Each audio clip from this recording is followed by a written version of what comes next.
Hello everyone, welcome to brilliant academy. आज हम लोग देखेंगे work energy and power 11th standard का ये चैप्टर है, चैप्टर नंबर 5 है। इसका लॉन्ग आंसर क्वेश्चन नंबर 2 मैं डिस्कस करने जा रहा हूँ।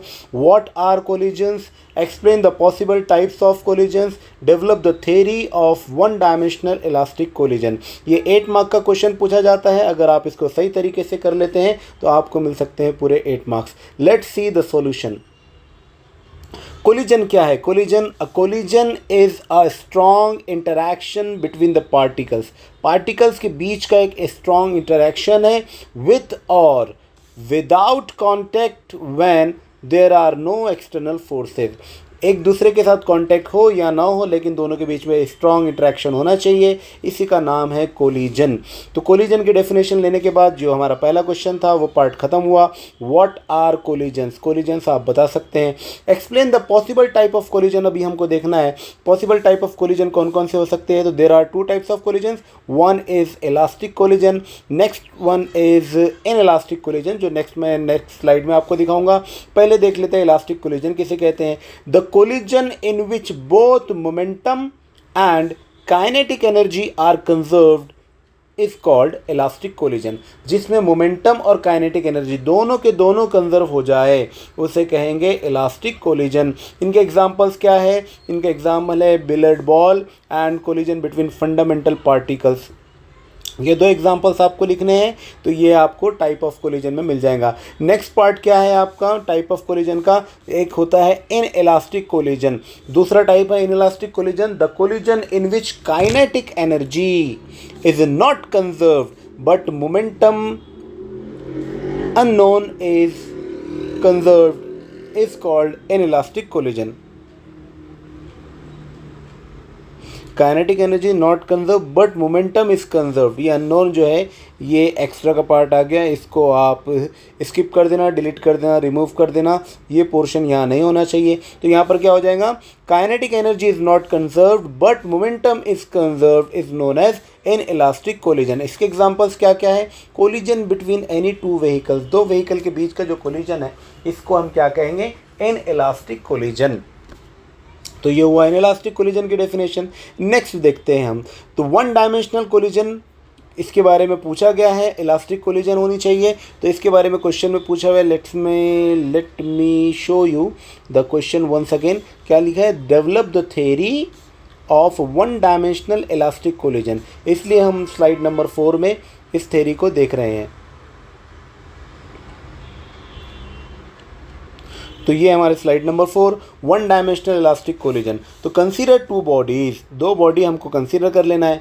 मासेस लेना है उनके m1 and m2, moving with velocities u1 and u2, collide elastically, जो कि एक दूसरे के साथ इलास्टिकली कोलाइड हो रहे हैं। इलास्टिकली अगर कोलिजन होगा तो क्या होगा? उसके अंदर मोमेंटम भी कंजर्व होगा और काइनेटिक एनर्जी भी कंजर्व होंगी। मतलब बिफोर कोलिजन और आफ्टर कोलिजन की जो वैल्यूज होंगी दोनों एक दूसरे के बराबर होंगी। Assume m1 is greater then m2। Let us consider जो बॉडी 1 है उसका मास बड़ा है बॉडी 2 के मास से, और जो वेलोसिटी है u1 वो भी बड़ी है u2 के। मतलब initial velocity u1 is greater than initial velocity u2। Let v1 and v2 be the velocities of 2 what after collision, है ना। दोनों की जो वेलोसिटीज़ है v1 और v2, ये क्या है? आफ्टर कोलिजन की वेलोसिटीज़ है। तो वेलोसिटीज़ आफ्टर कोलिजन v1 और v2 है, velocities before collision u1 and u2 है, और मासेस जो है m1 m2 है। तो यहाँ पर देखिए ये बिफोर कोलिजन है, दोनों एक दूसरे के साथ साथ मूव हो रहे हैं। इसकी वेलोसिटी u1 की वेलोसिटी कम है, u2 की वेलोसिटी ज़्यादा है, दोनों के बीच में कोलिजन हो रहा है। कोलिजन होने के बाद दोनों वंस अगेन सेम डायरेक्शन में मूव हो रहे हैं। एक की वेलोसिटी v1 है, दूसरे की वेलोसिटी v2 है। ये आफ्टर कोलिजन की कंडीशन है। इसके बाद क्या होगा देखते हैं। तो from the law of conservation of linear momentum, linear momentum के लॉ के हिसाब से m1 u1 plus m2 u2 is equal to m1 v1 plus m2 v2। Before collision और आफ्टर कोलिजन के जो मोमेंटम है वो अगर दोनों सेम हो जाते हैं, उनका एडिशन अगर सेम हो जाता है, तो इसी को कहते हैं कंजर्वेशन ऑफ लीनियर मोमेंटम। तो यहाँ पर m1 u1 plus m2 u2 ये जो कंडीशन है बिफोर कोलिजन की है, जबकि m1v1 प्लस m2v2, ये जो कंडीशन है आफ्टर कोलिजन की है। दोनों की कंडीशन जो है आफ्टर कोलिजन बिफोर कोलिजन दोनों एक दूसरे के बराबर है, इसलिए law of conservation of momentum की ये इक्वेशन हुई। अब यहाँ पर हम क्या करेंगे, मास 1 को देखिए, यहाँ पर मास 1 है m1, यहाँ पर भी m1 है, तो ये दोनों को हम क्या करेंगे, एक जगह लेकर आ जाएंगे लेफ्ट हैंड साइड में। तो जब मैं इसको उठाकर लेफ्ट साइड में लिखूंगा तो क्या बन जाएगा, ये m1u1 minus m1v1 is equal to, यहाँ पर तो ये एज इट इज़ था प्लस की साइन में, तो यहाँ रहेगा m2v2 माइनस m2u2, ये वाला जो लेफ्ट साइड का जो m2u2 था इसको मैंने राइट साइड में शिफ्ट कर दिया। और जब इसको हम कॉमन कर लेंगे मास को, तो यहाँ पर क्या हो जाएगा, m1 कॉमन होगा तो यहाँ क्या मिलेगा, u1 माइनस v1। इसी तरीके से यहाँ पर m2 कॉमन होगा, यहाँ भी m2 है, यहाँ भी m2 है, ये m2 कॉमन निकालेंगे तो क्या हो जाएगा, यहाँ पर v2 माइनस u2, ये हो जाएंगी आपकी इक्वेशन नंबर 1। इसको अच्छे से देख लीजिए, इसको लिखना है आपको। इसके बाद में लीनियर मोमेंटम की ये इक्वेशन होने के बाद हमको क्या बताना है कि लीनियर मोमेंटम है, law of conservation of linear momentum है। तो इसमें तो हमने बता दिया बिफोर कोलिजन आफ्टर कोलिजन, लेकिन इलास्टिक कोलिजन होने की वजह से यहाँ पर काइनेटिक एनर्जी भी कंजर्व हो जाएंगी। तो काइनेटिक एनर्जी कंजर्व होने की वजह से इसकी इक्वेशन में क्या होंगी, बिफोर कोलिजन की इक्वेशन u1 और u2 के साथ आएंगी, आफ्टर कोलिजन की इक्वेशन v1 और v2 के साथ आएंगी। तो यहाँ पर क्या मिलेगा, half m1u1 square plus half m2u2 square is equal to half m1v1 square plus half m2v2 square. ये दो इक्वेशंस हमारे पास आई। इसमें से क्या करेंगे, वंस अगेन m1 वाली जो वैल्यूज़ है इसको लेफ्ट साइड में लेकर आ जाएंगे और m2 वाली जो वैल्यूज़ है उसको राइट साइड में लेकर चले जाएंगे। m1 वाली वैल्यूज़ को जब मैं लेफ्ट साइड में लेकर आऊँगा तो क्या मिलेगा, हाफ m1u1 जो कि यहाँ के यहाँ हमको मिल गया, जबकि ये वाली वैल्यू जो m1 की वैल्यू है ये यहाँ से आएंगी राइट साइड से लेफ्ट साइड में, इसलिए माइनस साइन के साथ आ जाएंगी, इसलिए यहाँ पर लिखेंगे माइनस हाफ m1v1 स्क्वायर।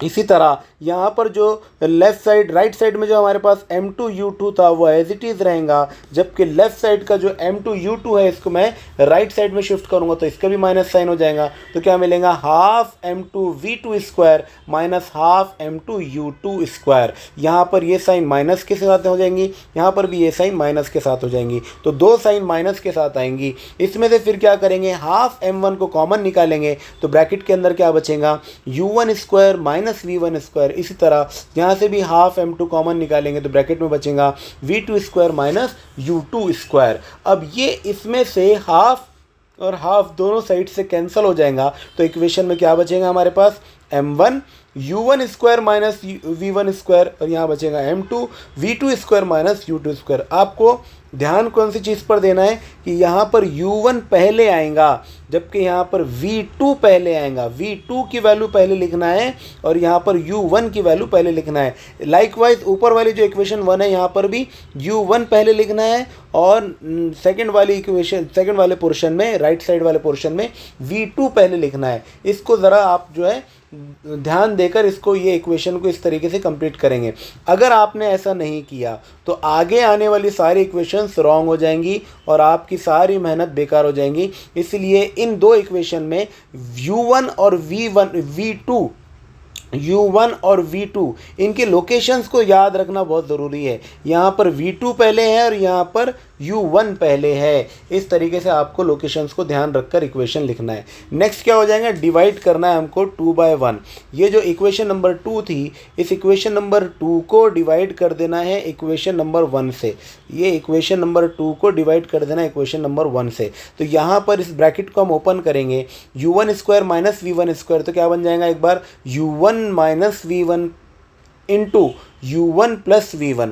इसी तरीके से यहाँ पर v2 square minus u2 square है तो यहाँ क्या बनेगा, इसका एक्सपांशन क्या होगा, v2 minus u2 into v2 plus u2। यही मैंने नेक्स्ट स्लाइड में यहाँ पर लिखा हूँ जो आप देख सकते हैं। इसका एक्सपांशन हम कैसे लिखेंगे, इसका एक्सपांशन लिखेंगे u1 plus v1 u1 minus v1। इसी तरह यहाँ पे क्या लिखेंगे, v2 plus u2 v2 minus u2। जब इनको हम डिवाइड करेंगे तो दोनों मासेस जो है एक दूसरे से कैंसिल हो जाएंगे, M2 से कैंसिल हो जाएगा, M1 से कैंसिल हो जाएगा। इस ब्रैकेट को हम ओपन करेंगे, एक्सपांड करेंगे तो यहाँ पर U1 plus V1, U1 minus V1 आएगा। ये जो U1 माइनस V1 है, U1 माइनस V1 है, दोनों कैंसिल हो जाएंगे।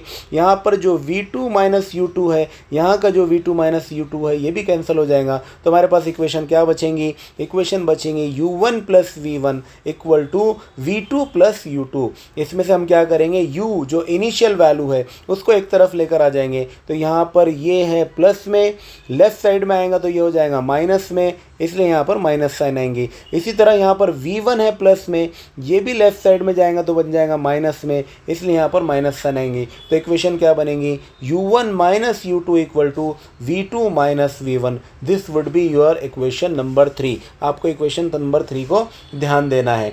नेक्स्ट क्या करेंगे आप? वेलोसिटी ऑफ फर्स्ट बॉडी, इसके बारे में आपको बताना है। तो फर्स्ट बॉडी की वेलोसिटी कितनी हो जाएंगी? फर्स्ट बॉडी की वेलोसिटी निकालने के लिए हम क्या करेंगे? V2 की वैल्यू निकालेंगे। तो वेलोसिटी ऑफ फर्स्ट बॉडी क्या होंगी? देखिए यहाँ पर V2 की वैल्यू निकालकर V2 की वैल्यू को रिप्लेस करना है, इसलिए हम V2 की वैल्यू निकाल रहे हैं from equation number 3। Equation number 3 आप देख सकते हैं यहाँ, इक्वेशन 3 में यहाँ पर ये V2 है, V2 को यहीं छोड़ देंगे, V1 को लेफ्ट साइड में लेकर आएंगे तो क्या बन जाएगा? U1 minus U2 plus V1। क्या बनेगा ये? U1 minus U2 plus V1 equal to V2। ये इक्वेशन मैंने नेक्स्ट स्लाइड में लिखा हूँ। ये इक्वेशन आप देख सकते हैं, U1 plus V1 minus U2 is equal to V2। इसको थोड़ा सा अरेंज कर दिया हमने। क्या करें यहाँ पर अरेंज करके? U1 plus V1 minus U2 is equal to V2। ये इक्वेशन यहाँ पर आपको नज़र आ रही है, इक्वेशन नंबर 4। इसमें क्या करेंगे? Substituting equation number 4 in equation number 1। अब आपको देखना ज़रूरी है कि इक्वेशन नंबर 1 क्या थी। इक्वेशन नंबर 1 ये रही, this is the equation number 1। इसके अंदर क्या पुट करना है आपको? इक्वेशन नंबर 4 को पुट करना है। इक्वेशन नंबर 4 क्या है? देख सकते हैं आप, V2 की वैल्यू यहाँ पर गिवन है, V2 is equal to U1 plus V1 minus U2, U1 plus V1 minus U2, U1 plus V1 minus U2 is equal to V2। ये वैल्यू पुट करना है आपको इक्वेशन नंबर 1 में।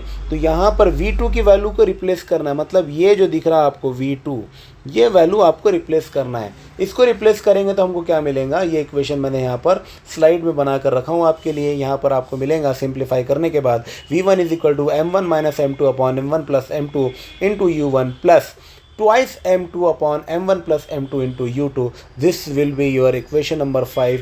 very important equation. और velocity of second body कैसे निकालेंगे? First body के लिए हमने फाइंड आउट करा था V2 को, सेकेंड बॉडी के लिए हम लोग फाइंड आउट करेंगे V1 को। तो V1 को फाइंड आउट करेंगे तो क्या हो जाएगा? बस अरेंजमेंट है और कुछ भी नहीं है।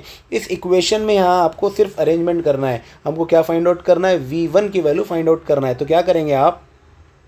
यहाँ पर V1 को शिफ्ट कर देंगे तो V1 इक्वल टू क्या हो जाएगा? U2, यहाँ पर माइनस है तो प्लस हो जाएगा, U2 माइनस U1, और क्या हो जाएगा? U2 minus U1। और एक मिनट मैं इसको फिर से आपको लिख के बताऊँ। V1 को शिफ्ट कर दिया आपने तो U2 जो था उधर जाके U1 बन गया, और यहाँ से U2 जो है प्लस आ गया, U1 ये माइनस हो जाएगा और प्लस V2 हो जाएगा। ये बनेंगे आपकी equation. V1 is equal to U2 minus U1 plus V2, या आपको लिख सकते हैं आप इस तरीके से U2 plus V2 minus U1 is equal to V1। अब ये इक्वेशन यहाँ पर हमको नेक्स्ट स्लाइड में नज़र आने वाली है। नेक्स्ट स्लाइड क्या है देख लेते हैं इसके बारे में। तो V1 is equal to V2 plus U2 minus U1। This would be your equation number 6। फिर से ये वाली वैल्यू हमको क्या करना है? फिर से कहाँ पुट कर देना है? इसको इक्वेशन नंबर 1 में पुट कर देना है। इक्वेशन नंबर 1 में जब पुट करेंगे तो आपको क्या मिलेगा? V2 is equal to twice M1 upon M1 plus M2 U1 plus M2 minus M1 upon M1 plus M2 U2. So this would be your long answer question. का जो answer है वो यहाँ पर ये है। और इसको अच्छे तरीके से करने के बाद, समझने के बाद और अच्छे से पेपर में लिखने के बाद आपको मिल सकते हैं पूरे 8 मार्क्स। इसके बाद मैं नेक्स्ट क्वेश्चन की तरफ मूव हो रहा हूँ, आप जाइएगा नहीं, क्योंकि ये सारे important questions we are discussing. Work energy power फिर से चैप्टर का नाम है, हम जो है 11th स्टैंडर्ड के लॉन्ग आंसर क्वेश्चंस को डिस्कस कर रहे हैं। उसका क्वेश्चन नंबर 3 ये है, state and prove law of conservation of energy in case of a freely falling body. Freely falling body की कंडीशन में एक बॉडी है जो ऊपर से नीचे की तरफ आ रही है, इसमें हमको क्या बताना है, law of conservation of energy बताना है। इसमें 3 अलग अलग पोजीशन को हम डिस्कस करेंगे। एक पोजीशन वो रहेंगी जिसको बोलेंगे हम टॉप पोजीशन, एक रहेंगी इंटरमीडिएट पोजीशन, एक रहेंगी बॉटम पोजीशन। टॉप पोजीशन पे एनर्जी की क्या वैल्यू आती है, बिटवीन इन इंटरमीडिएट पोजीशन पे जो एनर्जी की वैल्यू है वो कितनी आती है, और बॉटम पर एनर्जी की वैल्यू कितनी आती है, ये हमको फाइंड आउट करना है और इससे प्रूफ करना है law of conservation of energy को। So I hope you are ready for this next question also. Let us see. तो law of conservation of energy क्या है, energy can neither be created nor be destroyed. Energy ना बनाई जा सकती है ना उसको ख़त्म किया जा सकता है। The total energy of a close system always remains constant. जो एनर्जी होती है वो हमेशा क्या रहती है, कांस्टेंट रहती है। तो यहाँ पर इसके सॉल्यूशन में सबसे पहले आप क्या करेंगे, प्रूफ लिखेंगे।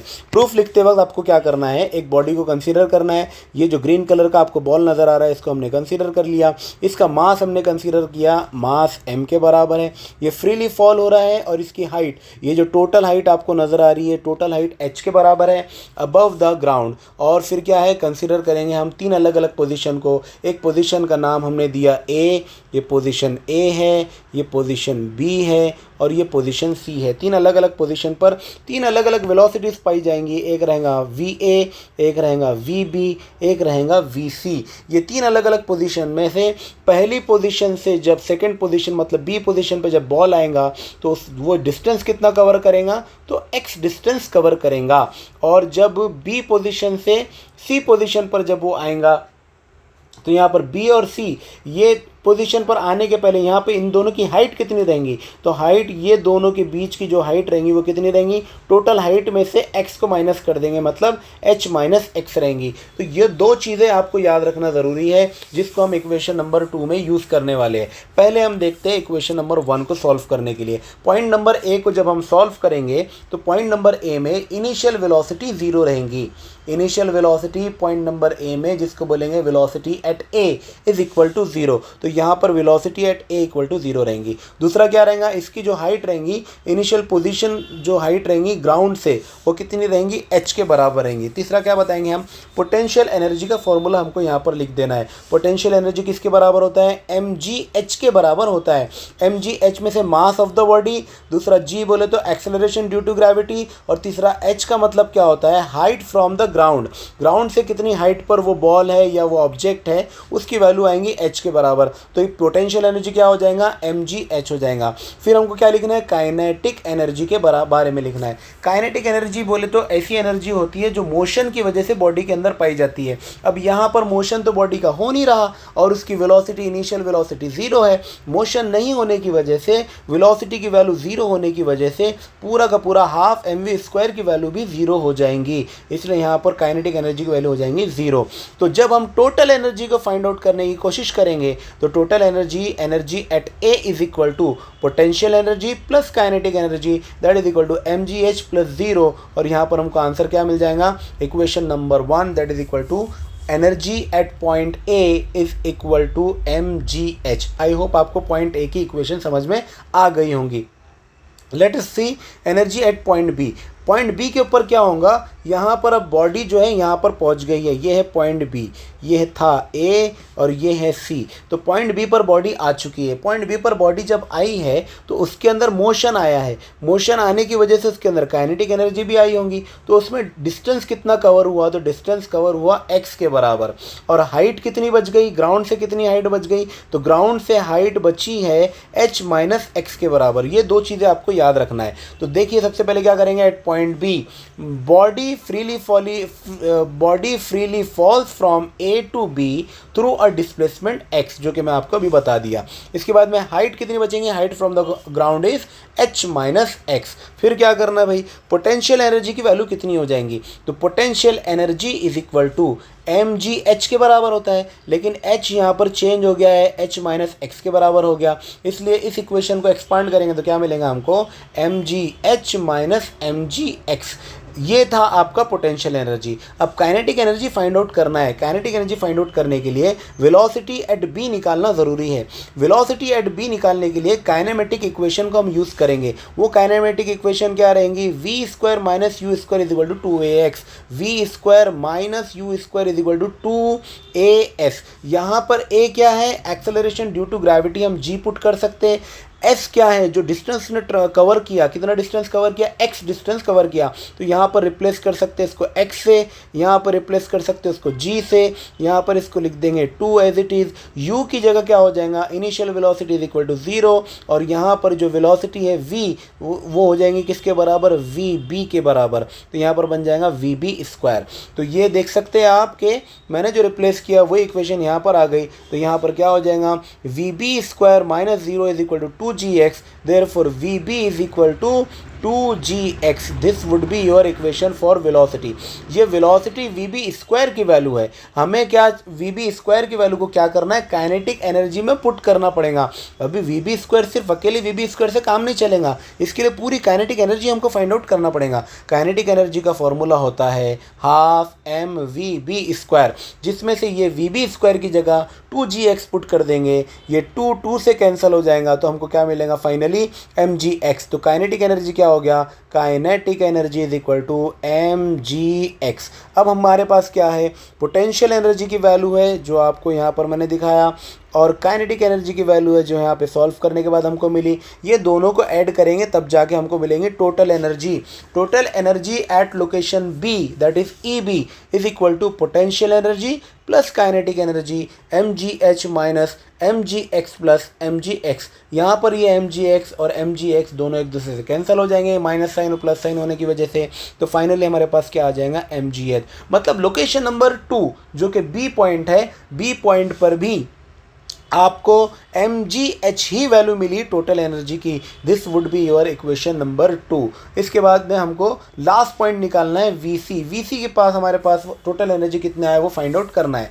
vc के अंदर जो डिस्टेंस कवर हुआ वो पूरा का पूरा डिस्टेंस कवर हुआ h के बराबर। ये डिस्टेंस यहाँ से लेकर यहाँ तक कितना कवर हुआ, h के बराबर हुआ, इतना उसका डिस्टेंस कवर हुआ। और ग्राउंड से कितनी हाइट है, तो ग्राउंड से हाइट हो जाएंगी 0, ग्राउंड से हाइट हो जाएंगी 0। तो ये दो चीज़ें फिर से आपको याद रखना है। तो let the body hits the ground at C पर हिट कर दिया, height from the ground is equal to 0।